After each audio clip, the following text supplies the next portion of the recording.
Welcome, dear traders. Asian stock markets kicked off Monday trading mixed. Investors are anticipating the OPEC meeting. Besides, they are concerned about the ongoing energy crisis in the European Union. On a Friday, Russia halted gas deliveries to Europe via its key pipeline indefinitely. The country announced this decision a few hours after the G7 leaders agreed to impose a price cap on Russian oil. So Asian markets reacted to this event. Let's see what sentiment is prevalent today in the Asian session. Wall Street is closed today on the occasion of a Labor Day. However, the main trend is unlikely to change significantly over the long weekend. The Nonfarm Payrolls report published on Friday revealed that the tight labor market loosened. It revived hopes for a soft landing. However, the Fed needs to tame runaway inflation. It has repeatedly stated that it will stick to a hawkish stance even if the economy slows down.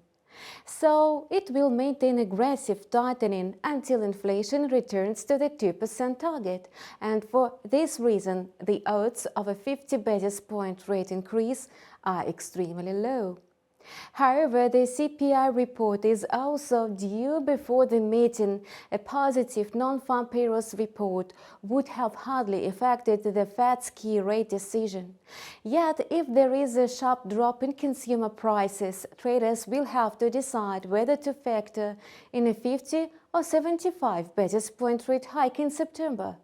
Meanwhile, the US dollar is trading steadily. It has already risen above 110, its highest level since June 2002, amid the worsening energy and the geopolitical crisis in Europe. Although last Friday the US currency fell below 108.30 after the release of the non-farm payroll report, it managed to recover and closed almost unchanged. The greenback grew by 0.6% over the week, scoring gains for the third week in a row. The US dollar maintains its rally thanks to expectations of another aggressive rate increase by the Fed. Today, it advanced considerably as a safe haven currency.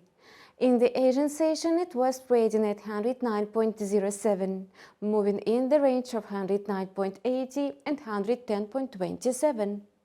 Following a rise in the US dollar, Asian currencies lost momentum. The yen was among them. Japan is now dealing with internal problems, even though external headwinds are also intensifying. The country is worried about the seventh and probably most devastating coronavirus wave. High energy prices are boosting import prices. Apart from that, households and some businesses are bearing the brunt of a weak yen. The standard of living is constantly declining. The services PMI index has slid into contraction territory for the first time in 5 months. The figure decreased to 49.50 and from 50.3 points. As a reminder, a reading below 50 indicates contraction, which is a negative sign for the economy. As the outlook for the global economy is getting darker, some Japanese companies may face losses due to inflationary pressures in the near future. The yen was trading above the psychologically important level of 140 during the Asian session. Will the Bank of Japan or the Ministry of Finance intervene to support the yen? So far, they have made no statements on this issue. In the Asian session, the dollar-yen pair was trading at 140.52, hovering in the uptrend channel of 140.01 and 140.59.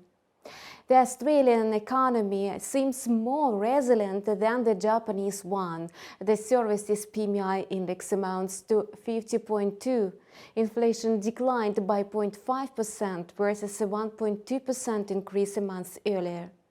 Traders are also looking forward to the Reserve Bank of Australia meeting scheduled for tomorrow. The regulator is widely expected to raise its interest rate by 50 basis points for the fourth time in a row to curb two-decade high inflation. Given the upbeat fundamental factors, the Aussie should have moved up.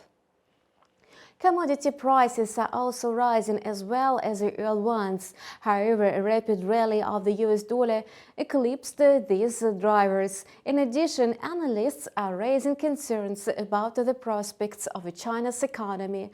In China's southern tech hub, Shenzhen imposed tough restrictions on Monday. The southwestern metropolis of Chengdu announced an extension of lockdown.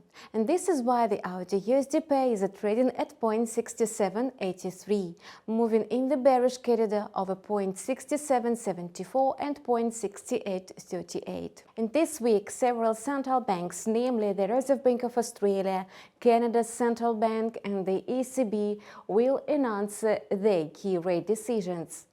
These events will be in the spotlight. Australia, Japan and Canada are going to reveal their GDP figures, and China is going to unveil inflation and the trade surplus reports. Subscribe to InstaForex channel and have the latest market news at your fingertips. See you soon.